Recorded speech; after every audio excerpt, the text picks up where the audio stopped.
అందరికీ నమస్కారం. ఈరోజు ఈ వీడియోలో మనం మాట్లాడుకోబోయే అంశం దేశవ్యాప్తంగా కూడా ఏ రాష్ట్రంలో చూసినా ఎక్కడ చూసినా కూడా ఒకటే చర్చ జరుగుతుంది. సార్ సార్ సార్ సార్ అని. ఏంటి sir? SIR, special intensive revision.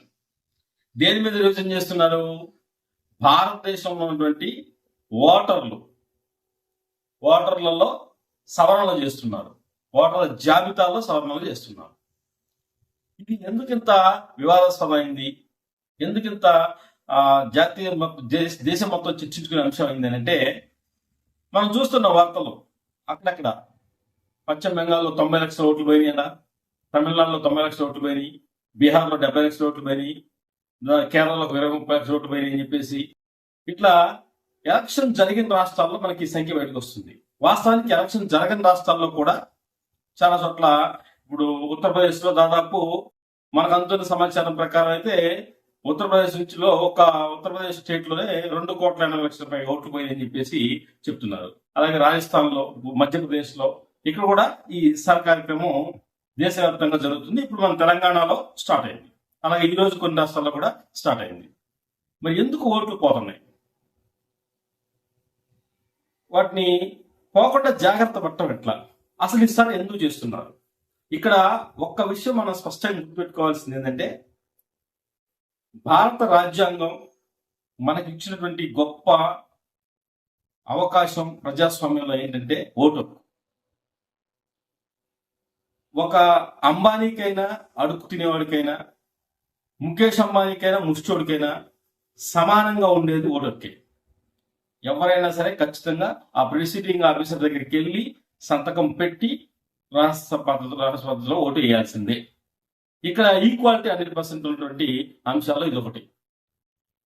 మరి ఈ ఓటర్ జాబితాలో అవకతవకలు ఉన్నమాట వాస్తవం. మొదటి నుంచి మనకు ఆ సమస్య ఉంది చెప్తున్నారు. అంటే అవకతవకలు అంటే కొంతమంది మరణించిన వాటిని ఇంకా డిలీట్ చేయకుండా ఉంటాం. అలాగే ఒకే వ్యక్తికి 2 రాష్ట్రాల్లో, 2 నియోజకవర్గాల్లో, 2 జిల్లాల్లో ఓట్లు రావటం, ఇట్లాంటివి ఉన్నాయి. సరే, వీటిని తొలగించాల్సిందే. దీన్ని ఎప్పటికప్పుడు అప్డేట్ చేసుకోవాల్సిందే, తొలగించాల్సిందే. అందులో ఎవరికి సందేహాలు అక్కర్లేదు. మరి ఇప్పుడు ఇన్ని లక్షల సంఖ్యలో, కోట్ల సంఖ్యలో ఓట్లు ఎందుకు పోతున్నాయి? ఎక్కడ లోపం జరుగుతుంది? ఒకవైపు చూస్తేనేమో భారతదేశ జనాభా 150 కోట్లు దాటేసి ప్రపంచంలో మొదటి స్థానానికి వెళ్ళిపోతున్నాం.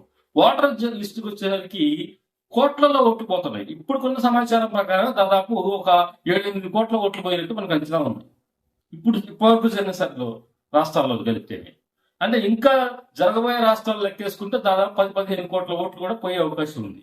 ప్రపంచంలో ఎక్కడైనా ఈ విచిత్రం ఉంటుందా? జనాభా పెరుగుతుంటే ఓటర్ల సంఖ్య తగ్గుతుంది. అంటే లోపం ఎక్కడుంది?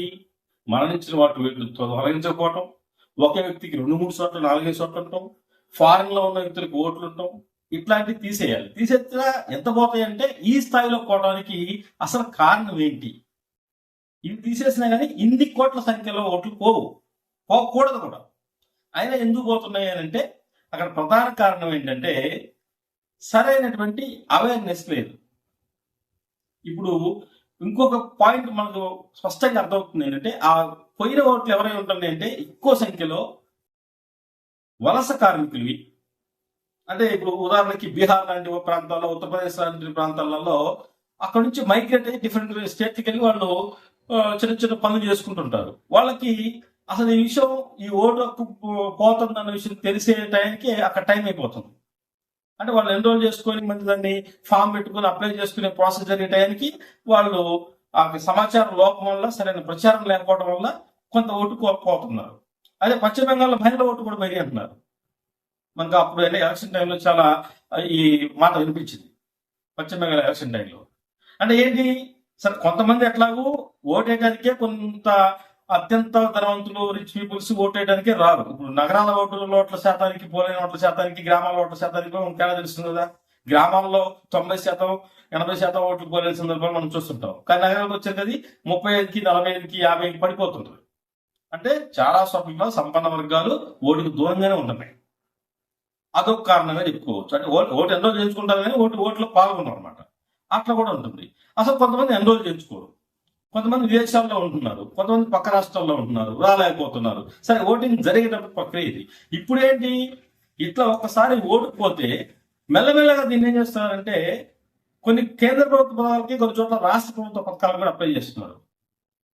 ఓడిపోతే ఇటీవల ఒక జర్నలిస్ట్ జరిగిందండి. ఆయన చాలా ఫేమస్, ఇండియాలోనే ఫేమస్ జర్నలిస్టు. ఆయన విషయంలో కూడా ఆయన ఓడిపోయి పాస్పోర్ట్ కి లింక్ అయింది. పాస్పోర్ట్ కూడా రాని పరిస్థితి అయింది. బిడ్డ పెళ్లి కోసం ట్రై చేస్తున్నారు. విదేశాలు వెళ్ళాల్సిన పరిస్థితి వస్తుంది. అంటే ఇక్కడ అవేర్నెస్ కలిగించకపోవడం వల్ల ఈ వీళ్ళయే కాదు, ఎవరైతే పేద బడుగు వర్గాలు ఉన్నారో, వలస కూలీలు ఉన్నారో వీళ్ళవే కాదు, ఆ ఇంట్లో ఆడవాళ్లే కాదు, చదువు రాని వాళ్ళు, నిరక్షరాస్యులే కాదు, చాలా మంది ఓట్లు పోయే ప్రమాదం ఉంది. అందుకోసం దయచేసి గ్రామాల్లో కూడా పార్టీలకు అతీతంగా యువకులంతా కూడా అవేర్నెస్ కలిగించి చేయగలిగితే కొంత మేరకు ఓట్లు తగ్గిపోయే అవకాశం, ఓట్లని కాపాడుకునే అవకాశం ఉంటుంది. లేకపోతే మాత్రం ఈ గణనీయంగా పోవడానికి కారణాలు ఇది. ఇంకే కాదు, కొంతమంది అయితే ఆ పోయిన ఓట్లలో కూడా మైనారిటీ ఓట్లు ఎక్కువ పోతాడని చెప్పేసి కొంత అనాలిసిస్ చెప్తున్నారు. సరే, ఎవరి ఓట్లు పోయినా సరే వాస్తవానికి ఓటు కాపాడుకోవాల్సిన అవసరం మనకు ఉంది. ఎందుకంటే ఇది ఎక్కడితో ఆగదు. ఓటుని వేరే పథకాలతో కూడా లింక్ పెట్టే ప్రమాదం ఉంది. దానికి ఆ జర్నలిస్ట్ మనం ఎగ్జాంపుల్గా చెప్పుకోవచ్చు. మరి పోకుండా ఏం చేయాలి? పోకుండా ఏం చేయాలంటే ఇంకా కొన్ని కారణాలు కూడా ఉన్నాయి. 2 చోట్ల ఉంటే ఆటోమేటిక్ గా మ్యాపింగ్ చేసేటప్పుడు ఒకటి తీసేస్తున్నారు. తీసేసుకుంటేనే యాక్సెప్ట్ అవుతుంది. చనిపోయిన వాళ్ళని తొలగిస్తున్నారు. ఫేక్ ఐడీలతో వస్తున్నారు, ఫేక్ అడ్రస్లతో వస్తున్నారు. ఒకే అడ్రస్ లో మనం ఎన్నికల టైంలో ఇట్లాంటి వార్తలు వింటూ ఉంటాం. ఒకే అడ్రస్ లో ఒకే ఇంటి నెంబర్ తో 200 ఉన్నాయి, 500 ఉన్నాయి, 1000 ఉన్నాయి అని చెప్పి చెప్తుంటారు. ఇట్లా ఇవన్నీ ఫేక్ అన్నట్టు. ఈ ఫేక్ అనేది కూడా తొలగించాల్సిన అవసరం ఉంది. ఎలా తొలగించుకున్నా సరే ఇన్ని కోట్ల ఓట్లు పోవడం అనేది కొంచెం అనుమానాస్పదంగా ఉందన్నమాట చాలా వర్గాల్లో కూడా.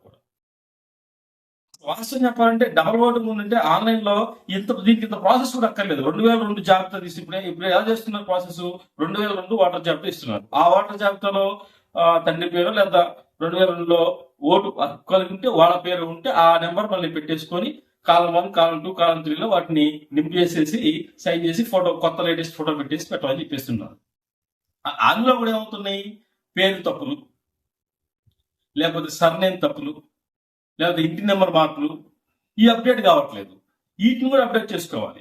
ఈ జాగ్రత్తలు మనం తీసుకోవాలి. అంటే మనం రిలేటెడ్ డాక్యుమెంట్స్ తయారు చేసుకోవాలి. మన ఆధార్ కార్డులు కానీ, ఇంకేమైనా ప్రూఫ్స్ కానీ, పేరు తప్పులున్నా, స్పెల్లింగ్ తప్పులున్నా, లేకపోతే ఇంటి సర్నేమ్ తప్పులున్నా, డేట్ ఆఫ్ బర్త్ తప్పులున్నా, వీటికి సంబంధించిన డాక్యుమెంట్స్ ప్రిపేర్ గా ఉంచుకోవాలి. ఖచ్చితంగా ఆ బిఎల్ఓతో కాంటాక్ట్ లో ఉండేనా సరే వాళ్ళతో ఆ లిస్ట్ ని పరిశీలించుకొని, పేరెంట్ ఏదైతే పేరెంట్ ద్వారా వస్తే పేరెంట్ ద్వారా మీకే ఓటుని మళ్ళీ రాసుకోవాల్సి వస్తే, 2002లో ఓటుని మళ్ళీ వేసుకోవాల్సి వస్తే ఆ రిలేటెడ్ డాక్యుమెంట్స్ లో స్పెల్లింగ్ ఎర్రర్స్ కానీ, మిస్టేక్స్ కానీ లేకుండా చూసుకుని చేయగలిగితే కొంత మేరకు ఇప్పుడు మన ఓటు కాపాడుకునే అవకాశం ఉంటుంది. ఇది జరగకపోతే ఏమవుతుందంటే మన తెలుగు రాష్ట్రాల్లో కూడా, ఇప్పుడు తెలంగాణలో కూడా కొన్ని లక్షల ఓట్లు పోయే ప్రమాదం ఉంది. కాబట్టి దయచేసి ప్రతి ఒక్కరు కూడా అవేర్నెస్ తో ఉండి రిలేటెడ్ డాక్యుమెంట్స్ పెట్టుకోండి. ఎందుకంటే ఓటు మనకి రాజ్యాంగం ఇచ్చినటువంటి బ్రహ్మాస్త్రం. ఒక సమూహానికి ఓటు లేకపోతే ఆ సమూహాన్ని ఏ రాజకీయ పార్టీ పట్టించుకోరు. ఆ సమూహం యొక్క సమస్యలు ఎవరు అడ్రస్ చేయరు. ఇవాళ ఈ కులాలతో, మతాలతో, ప్రాంతాలతో సంబంధం లేకుండా ప్రతి ఇంటికి రాజకీయ నాయకులు, అధికారులు వచ్చేసి ఎందుకు మన కోసం పనిచేస్తున్నారు, మన కోసం ఇచ్చేస్తున్నారు, మనం ఎందుకు ఈ విధంగా ఉన్నామంటే కనీసం ఆ ఓటు హక్కు ఉండబట్టి.